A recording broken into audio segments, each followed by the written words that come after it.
Welcome. It's Saturday, August 26, 2023, and we're here with Justin Mckee, soon to be inducted into the Ellensburg Rodeo Hall of Fame.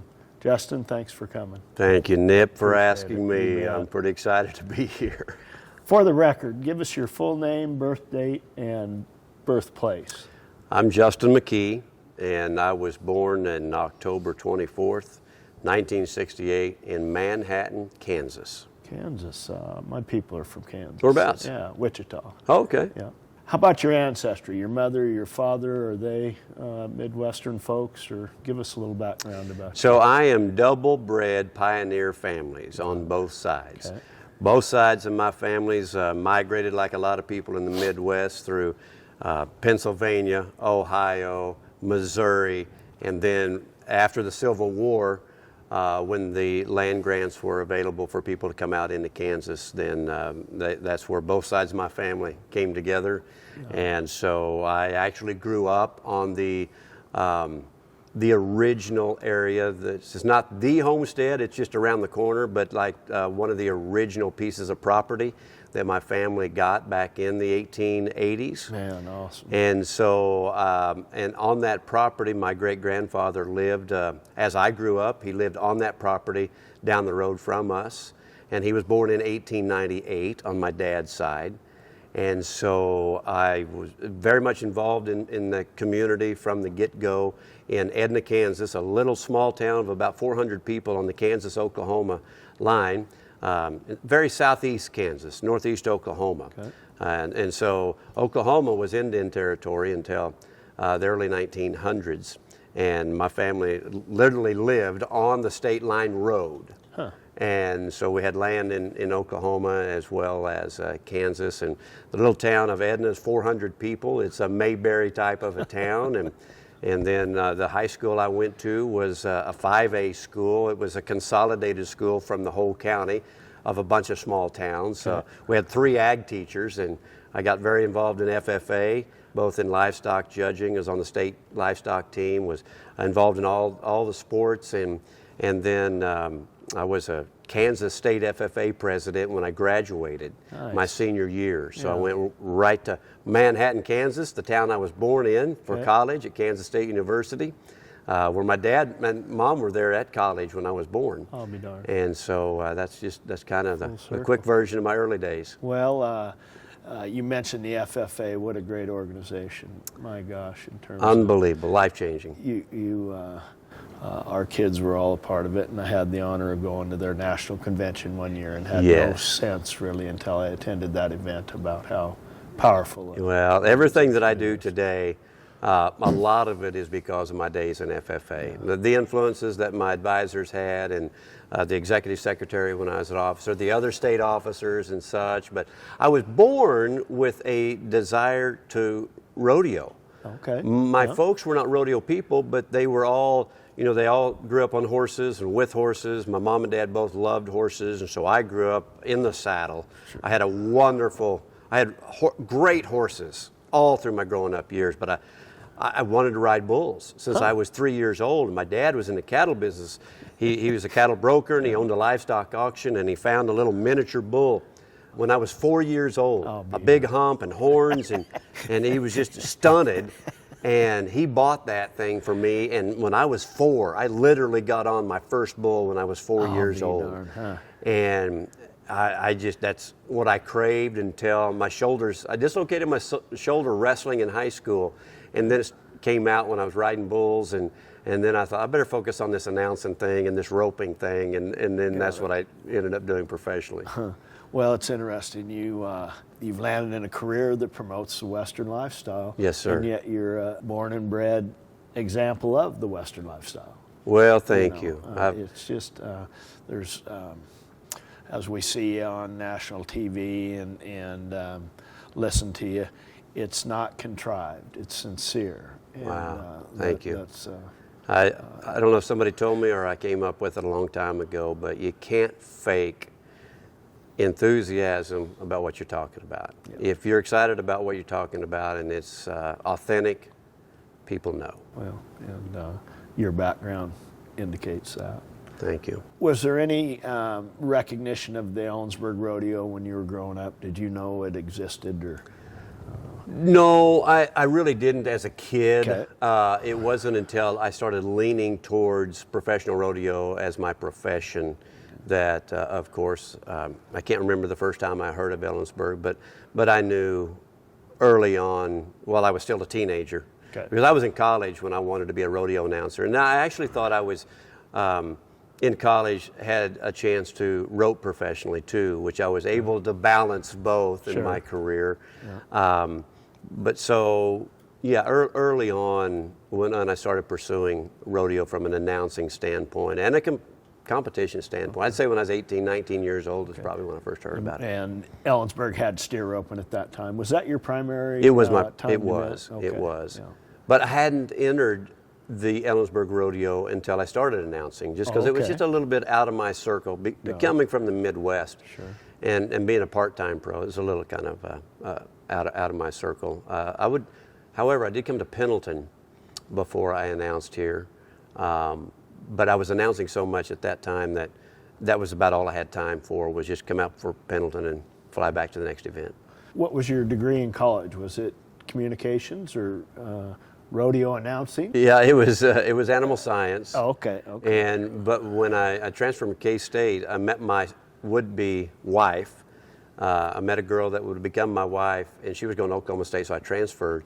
And they had a bunch of communications and media type classes, Okay. and so I was gravitating toward all of those that I could take. Nice. And so that was a great influence for me. With the idea in mind that you would Yeah, I be knew an then. announcer. Yeah, not when I started my freshman year Okay. so much, but by the time I was a junior, I'm like, ooh, I should have been over here on the media side the whole time as my career started to kind of unfold in college for doing broadcasting and announcing. Announced the college rodeo or the I local did. amateur rodeo? How did that Oh, wow. So get started? It all started through FFA because our chapter put on as a fundraiser every year a junior rodeo. Oh, the heck. And the local president of the FFA chapter would be the announcer every year. Okay, there you go. There I was. But I also grew up in the auction business. My dad ran a livestock auction. So there was two things I wanted to do when I was 4. I wanted to ride bulls, I wanted to auctioneer. And I was passionate about both. Okay. I knew how to turn on the microphone at that auction barn by the time I was 4 or 5 years old, and I heard my voice come over that amplification one day the first time, and I'm like, I am hooked to this. And so I was behind the mic. I mean, I was selling at auction like the baby calves at the beginning of the sale when I was 7, 8 years old. And farm sales by the time I was 10. Okay. And then doing professional stuff by the time I was 14. So that was a huge asset. Has that contributed to your cadence and your delivery and your way of, it just seems so unique. It's a great question, but not so much in my cadence, but as I think back of all the things that fell into place for me to become a professional announcer, it's amazing. Because what I took out of auctioneering was the ability to read a crowd. Nice. The greatest auctioneers, they know whether you're going to bid before you know when you're going to bid. I can look in your eyes, I can read your body, I can see 200 people in the room, and within a few seconds I know what everybody's going to do and how they're going to react to almost every situation. That is my greatest asset. That was the greatest tool coming into the rodeo announcing business. And you attribute that to you betcha, 100%. And not only was it kind of natural for me, I studied not just the great auctioneers that were the fastest or the easiest to listen to, but I studied the ones that were studying the crowd. And I asked them questions, and I followed them around, and I monitored their success. At the end of the day, that's your job, is to get the highest bid. To get the highest bid, and in order to get the highest bid, you've got to know what the mood is in that room. Yep. And you've got to know who's your players and who's not, and how you're going to raise their energy and enthusiasm for what you're selling. And that's the exact same thing that I do when I'm announcing a rodeo. It absolutely is. I was beyond our standard questions, thinking of questions for you for this interview, and one that I thought about was, what's your mix between preparation and spontaneity? Yes, another great question. You seem to have you can't have prepared for some of the things that come out of your mouth, and yet you have to have an understanding or have to be prepared enough to know. So thank you for that. I've never been asked that question before, and it's really never come up in discussion, but it's a huge part of what I do, so thank you. And to answer your question, how do I find that balance? I over-prepare. I will spend 5 days, for every performance, I will spend an entire 10-hour, 12-hour day for every single performance, not for every rodeo. I'm talking about every single performance. Wow. And I only end up using 10%. But I have got to have it when I need it. Sure.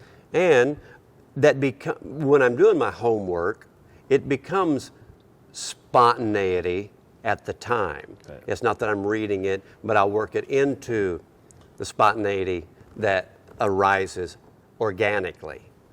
And so I end up, to fully complete your question here, or the answer to your question, it ends up being 90% spontaneity and 10% preparation. But the 90% comes from preparing daily. Interesting if that makes sense. To say that. Yeah, it does. I'm a high school civics and U.S. history teacher, and lesson plans like this, but when the game starts, exactly, you're rolling with same thing. Yeah. Describe some of the changes you've seen in rodeo in general, and the Ellensburg Rodeo in particular, since you started coming here in terms of the Ellensburg Rodeo and since you began your career. That's a tricky question. Let me start off by saying the greatest asset we have in our culture is that we are so respectful of our history and our traditions.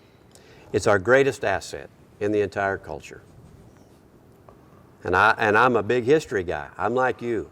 That's what I love. I love history.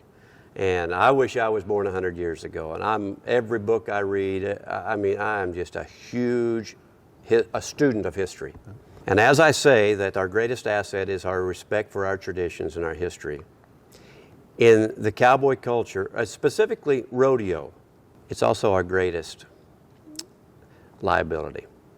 It's our greatest asset, but it's also our greatest liability. Keeps us from growing? Yes, it does. We're scared to death of change. Got it. We are so drawn to the nostalgic. Yeah. We want to live there anyway. Sure. And that prohibits us from being progressive. And to answer your question, there has not been a lot of change in 23 years I've been coming to Ellensburg. Okay. And that's okay. Yeah. I love that. Yeah. Personally, I love that. Is that for the betterment of growth and a changing society that is getting further away from their agrarian roots? Probably not. Okay. I think in rodeo, not to be harsh or critical, but I think we need to take a hard look at how we can put together a better production that's more efficient and more appealing to that non-ag type of a person. And it's across the board. It's across the board. I literally got on TV last week. Sikeston, Missouri got done with their rodeo in under 2 hours. And I'm like, stop the presses. Look what just happened here at Sikeston. Everybody left there and they went elsewhere to the carnival. They went to the concert. They stayed around. They left the rodeo and they continued to contribute to the economy of the rodeo community at that time instead of wearing them out. The performance was just a small part. It was a small part of the whole experience. Got it.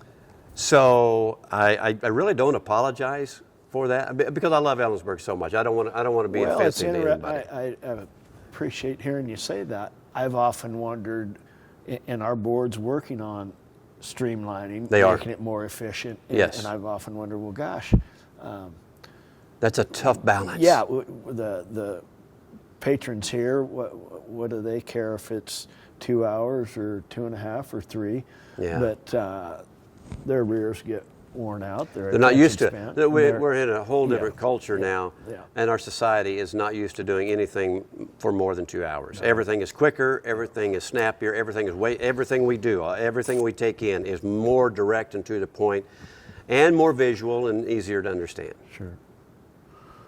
Name some of the contestants and people that you remember from the Ellensburg Rodeo. This question's maybe for some of our older inductees, but over time, who are some of the people that you remember most from the Ellensburg Rodeo?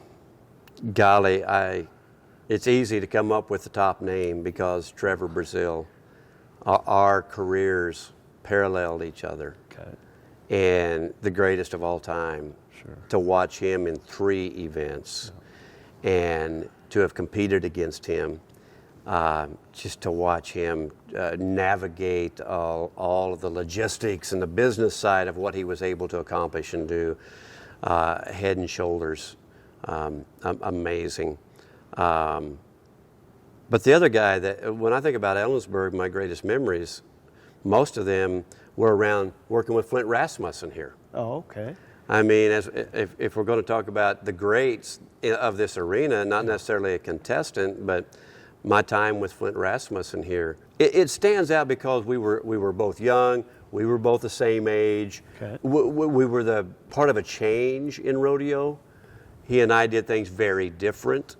And if we're talking about maybe some of the changes that have come along, not to pat myself on the back too much, but that combination of Flint and I was one of the bigger changes maybe that had a more visible impact, I should say. Yeah. And but I love J.J. Harrison too. Sure. I'm so thankful for him. He's working the barrel now and has been. Oh, we kind of went through a couple of years where we were searching after Flint left and went to the PBR, but oh, what a godsend that he has been. And I mean, I enjoy J.J. at the same level as Flint Rasmussen. I hadn't thought about that, but that interaction between you and the barrel man. Oh my goodness. That was a game changer.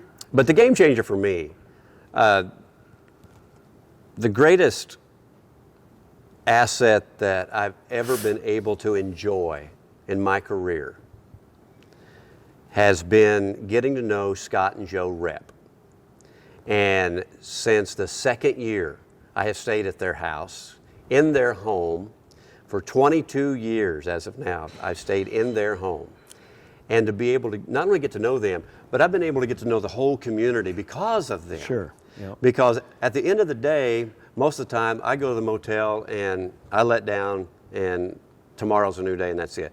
But when I get down here, we stay up for another couple hours and we rehash and we talk about the people that I'm, now so-and-so is married to Bill, right? and okay, and their daughter is, and wasn't she queen a few years ago? And the answer is yes. And how do I know the guy that we were talking to in the restaurant a while ago? Yeah. And so when you do that for 20 years, I have developed this huge library of people. Well, you've become a part of our community. This is my hometown because of Scott and Joe Rep. Yeah. And it has just been the greatest asset. And quite frankly, it makes me realize how much I have lacked in other communities because I have that void everywhere else. Sure. And my goodness. And plus all the team ropers stay out there. Yeah. All the teams. So I have gotten to know the team ropers on a level that I would have never gotten to know, and the tie-down ropers too, and the barrel racers over the years, because we're going to eat or we're cooking out or we're roping. 30 minutes ago, I was in the roping pen at Scott Rep's before this interview, which is every day when I have a day off. And not only personally and within my community here in Ellensburg, but professionally, I cannot even begin to calculate what that has gained me professionally as an announcer. You talk about bringing some information and spontaneity and stuff that other announcers don't even know. It's How could amazing. you know that if you haven't had that network or contact? Wow. Well, what gracious and generous people. Oh my goodness. I've known them all my life. And you know, I say, hey, the committee guy that works the certain gate, you know, his wife is, and you know, and I'm just able to put those pieces together. And then when you're gone from a community a year, you kind of got to ask the same questions because it's hard to blow in and see somebody for a few seconds and then remember their whole family the next year. Sure. And but you seem to work at that. I do work at that. That's not. Thank you, Nip. That means a lot because I work at it not only with them, but it's funny you should bring that up. The first year I came here, somebody sent me a program ahead of time. And gosh, I was terrified the first year. Just completely over my head, terrified. And fortunately, inside that program was each individual picture of every board member. There was a page in there. And I had everybody's name and everybody's face down before I ever got to town. And that was my foundation. Good idea. Tough to do, but a favorite memory, Ellensburg. I mean, is there a winning the West Star Pro-Am twice. That's it. Yeah, I was there. I thought, How was that for quick? This is a gamer. I said, I went up to Scott. I said, man, what's his number? What's this? And I'm going to win it this year. Get after it. Who do you have? I'm going to win it this year. I'm going to win it on the 100. Yeah. And I'm going to win it on the year I go in the Hall of Fame. Nice. I'm going to win it this year. I can almost guarantee it. Who are you roping with? I'm rolling with Coy Rallman from Missouri. Went to the NFR a couple years ago. Sure. And I'm going to be healing for him. Right on. Yeah. Okay. So it's not going to be for lack of confidence. You got a pretty good game, man. I've seen it. Promise What's you. this steer tripper doing, hawking them like that?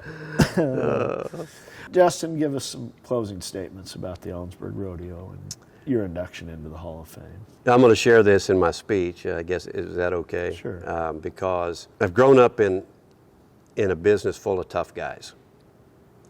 And I was with the PBR for 17 years. And in my opinion, the toughest mentally and physically athletes maybe on the planet. I'm from a family of tough people, you know, pioneers and stuff. I mean, survival of the fittest, right? Absolutely. Natural selection is how I got here, I think. Not that I'm a tough guy. I'm not insinuating that. But I have watched some really high-level competitors get inducted into Hall of Fames before. And I've watched them just lose it emotionally. I mean, mentally, some of the toughest people that I've ever known. And the emotions, they just take over. And I'm like, oh, come on, you know. Cowboy up a little. Cowboy up a little bit, exactly. But when Joel Smith called me and said, Justin, you've been selected for the Ellensburg Rodeo Hall of Fame. Buddy, I lost it. And this is kind of what I want to share tonight. I don't have anything written, and hopefully it'll be organized when it comes out. But I got to thinking about that a lot. In my spiritual walk, something that I have learned is that what we're all searching for is a community. It's what everybody wants. Everybody wants to be an accepted, important contributor to a community. And when you get that phone call that you've been thought of enough and respected for your contributions to a community, which puts on a rodeo, because this is about the community. This is, I mean, we haven't talked much about the rodeo. No. This is about community. Yeah. And when you get that phone call that, hey, we think so highly of your contributions that we want you in the Hall of Fame, the emotions take over. Because deep down, it's like, that's all I've ever wanted. I want to be accepted by the community that means the most to me. And that's Ellensburg. Welcome to our town. Thanks, buddy. Thanks.